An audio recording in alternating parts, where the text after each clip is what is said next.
Ahora te reprendo, Satanás, sal de ella, suéltala. Tal vez ella se habría asustado o tal vez los demonios hubieran aprovechado esta oportunidad para manifestarse y dejar a la persona inconsciente y sin posibilidad de recibir ayuda. O sencillamente hubiera dicho, bueno, hermana, voy a orar por usted y vamos a mantenernos orando, usted me llama y seguimos orando, y así no sé qué tiempo más hubiéramos estado. Entonces, cuando ella me contó aquel asunto con su padre, rápidamente comprendí no solamente que por una mentira del enemigo había decidido ocultarme aquello que era clave de su problema. No solamente eso, sino que ahora yo sabía que era la lucha más fuerte iba a ser ahora en la mente de ella, cuando ella pensara, cuando yo le dijera y le hablara acerca del perdón, ella naturalmente me iba a decir, no, pero ya yo perdoné a mi padre. Porque eso es típico. Cuando una persona ha muerto, el que queda acá de este lado piensa, no, ya yo lo perdoné, ya yo la perdoné, ya, porque ya no está en este mundo. Pero ya el Señor me dijo, ese es su problema, falta de perdón. Entonces, no pude decirle así, mira, ese es tu problema, que no le has perdonado, porque cuando hago eso la persona se pone en la defensiva. No, ya yo le perdoné, porque es parte del engaño de las tinieblas. Entonces, en ese punto tuve que detenerme y empezarle a explicar a ella con argumentos bíblicos qué cosa no es el perdón y qué cosa sí es el perdón. Y no voy a hablar de eso hoy, porque para el tema del perdón tendría que dedicar todo un programa. Pero yo le estuve explicando primero qué cosa no era el perdón y cuáles eran las consecuencias de un espíritu no perdonador. Y que un espíritu no perdonador puede producir, incluso, ustedes recuerdan, donde se habla acerca de los verdugos, que el que no perdonaba, decía, el que no perdona es echado a los verdugos. Yo le quise decir a ella, porque me di cuenta, el Señor me mostró que ella lo que tenía era un verdugo. Y no me quise poner en una posición de superioridad. El Señor me dijo, el Señor me reveló. No, porque yo quiero que la persona que esté en ese tiempo conmigo vea que ella está sentada juntamente con Cristo en los lugares celestiales, al igual que yo. Que yo no soy ningún super ungido que estoy por encima de ella. Yo quiero siempre que la persona vea y que reciba revelación del asunto juntamente, a la par, que Dios se lo revele, no yo, Dios. Entonces yo lo que hago es siempre, estoy internamente conectada con el Señor. Señor, ¿de qué manera? Guíame a decirle cosas o hacerle preguntas para que tú le puedas revelar. Revélale tú el asunto. Entonces, cuando yo hice toda una exposición de lo que eran los verdugos, que a eso luego vamos a dedicar un programa sobre los verdugos. Cuando yo le estuve hablando acerca de los verdugos por la escritura, ya ella empezó a sospechar que tenía un verdugo. Y cuando yo luego le empecé a explicar, o sea, un verdugo a causa ligada con el perdón, pero todavía ella no estaba convencida, solamente empezó a sospechar. Pero cuando se convenció, cuando yo empecé a decirle qué cosa no era perdonar, y cuando yo le dije todos los puntos qué cosa no es perdonar, luego pasé a explicar qué cosa sí es perdonar. Automáticamente ella se dio cuenta y ahí empezó a recibir revelación de parte de Dios. Bueno, Yo no lo he hecho así. Todo lo contrario, yo he hecho todo lo que ella dice que no es perdonar. Y automáticamente empezó a llorar y me dijo, no, yo me doy cuenta ahora que yo no he perdonado y que yo necesito perdonar a mi padre. Y perdonó a su padre y adiós, problema físico. O sea, ¿qué quiere decir? Que el problema que tenía era realmente un espíritu de enfermedad que le estaba atormentando en forma de verdugo a causa de un problema que hubo en su niñez, y por allí, por esa puerta, entró la atadura. Quiero decirle que las ataduras tienen un lugar de entrada. Por ese mismo lugar que entraron, por ahí mismo deben salir. Eso lo explicaré luego en otro programa. Por donde mismo entra una atadura, por ahí mismo debe salir. Por tal motivo, Dios está empeñado en que la persona no oculte cosas que son claves, porque por allí por donde entró el problema, por allí mismo tiene que salir. Y Dios va a mostrar de qué manera.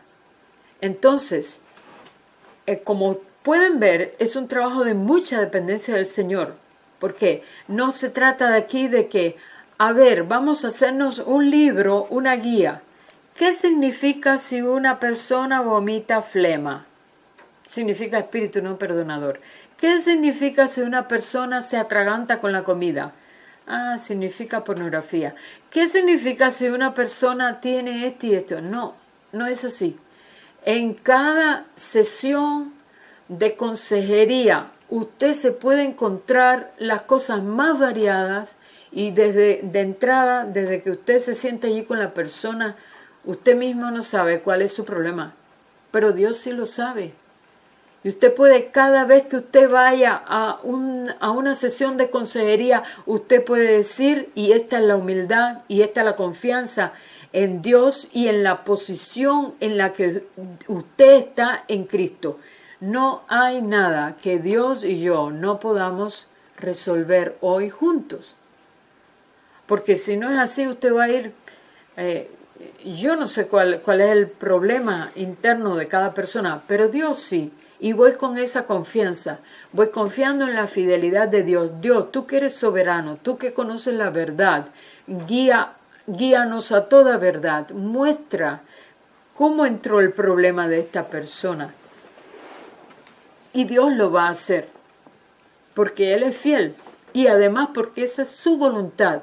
La única manera en que Dios no haga nada con una persona es que esta persona no tenga un compromiso con la verdad. Es que esta persona no se quiera liberar. Porque lo vuelvo a decir, Jesús muchas veces dijo, ¿quieres ser libre de este azote? Entonces, yo les prometí ahorita demostrarles por la Escritura que Satanás sí puede trabajar, de hecho lo hace, trabaja en la mente del creyente. O sea, el campo de batalla, el lugar de batalla con el creyente, como ya el creyente no le pertenece, es una tierra, el creyente es una tierra que le pertenece al Señor. El creyente es una tierra que es propiedad del Señor. La única manera en que un creyente puede ser derrotado por el enemigo es porque no conozca sus estrategias y es porque no conozca de qué manera él está equipado para enfrentarse a las estrategias mentirosas del enemigo. Un creyente, por esto vuelvo a insistir tanto en la importancia del ministerio del pastor maestro, porque es muy importante ayudar a los creyentes que vengan a liberarse para que puedan crecer y madurar en la vida, para que puedan tener vidas productivas y para que puedan tener también ministerios productivos, pero no solamente para eso, sino para que puedan tener una relación de intimidad con el Padre, libres de culpa y también una relación en la que la mente de ellos se esté renovando todo el tiempo con conocimiento revelador de la persona de aquel que les dio la vida. ¿Entienden esto? Esto marca una gran diferencia, porque la teología práctica de esta manera ministrada a los creyentes les ayuda realmente en sus necesidades. Porque ¿para qué vamos a presentar un Cristo histórico que vino y tocó a la mujer que tenía flujo de sangre? Pero, ¿y el creyente que está sufriendo hoy? Que cómo él se apodera de lo que él tiene en Cristo si no se le han abierto los ojos para saber qué es lo que tiene. No solo qué es lo que tiene, ni siquiera quién es él en Cristo o quién es ella en Cristo, el creyente en general. Ahora, ¿qué es lo que ha usado antes de que yo hable acerca del espíritu de enfermedad? ¿Qué es lo que usa Satanás para trabajar en la vida del creyente? Es la mente.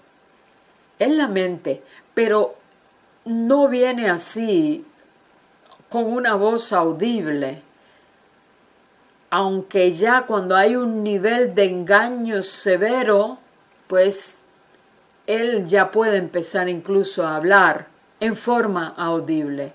Pero la manera sutil en que Satanás se presenta para engañar a un creyente sin ser notado es con un pensamiento que parece que es suyo. Y la persona, pues, como es suyo, no tengo que obedecer entonces lo que se nos manda en la carta de Santiago, que es resistid al diablo y de vosotros huirá. ¿Cuál es el mandato? Resístelo. ¿Con qué lo voy a resistir? Con la verdad. Si no lo resisto, él no se tiene que ir. Alguno puede decir, bueno, ayuna ahora. Es que miren, mucha de la gente que está muy engañados, ayunan, oran, hacen vigilias, un montón. Pero como no han puesto en práctica lo que dice la Escritura de poner al usurpador en su lugar, pues Satanás no tiene que irse. Entonces, nosotros tenemos ejemplos en el Nuevo Testamento. Por ejemplo, todos recuerdan el caso de Ananías y Zafira. Hubo aquí un hombre piadoso, tremendo, como todos los discípulos tenían todas las cosas en común. Ese relato está en Hechos 5. Todos los discípulos tenían todas las cosas en común. Vendió sus propiedades, algunas propiedades que tenía, y las puso delante, trajo el dinero y lo puso delante de los pies de los apóstoles. Entonces allí de repente hay un tal Ananías y dice, pero parecía para Ananías que ese pensamiento era suyo. Y dice, Ananías fue y presentó también, vendió su heredad y vino y puso el dinero también a los pies de los apóstoles. Pero antes de eso, él no llevó todo el dinero. Él sustrajo un poco de allí e hizo como que él traía todo a los pies de los apóstoles. Él no estaba obligado, nadie le obligó, ni nadie dijo tienes que vender tu propiedad, ni tienes que venderla en tanto y traer tanto, con el 100%. Nadie le pidió eso a él, sino que él quiso ganar aprobación, él quiso ganar aceptación de esta manera. Él creía que eso le daba un lugar, una posición, le daba un valor, le daba importancia. Ahí siempre Debemos pensar que la tentación y el engaño de Satanás generalmente se basa en que una persona, a través de alguna actitud que va a tener en la vida, va a ganar en aceptación, va a ganar en importancia, va a ganar en seguridad, va a ganar amor. Entonces queda listo para el engaño. Ananías, Esteban, hizo lo mismo y todos conocen la historia. Lo pueden leer los que no la conocen ahí en Hechos 5, cómo sustrajo parte de la heredad y vino con una mentira a los apóstoles y fingió que ahí traía todo el dinero. Y por causa de la mentira sufrió la muerte. Un rato después vino la mujer y allá Pedro, ya ella no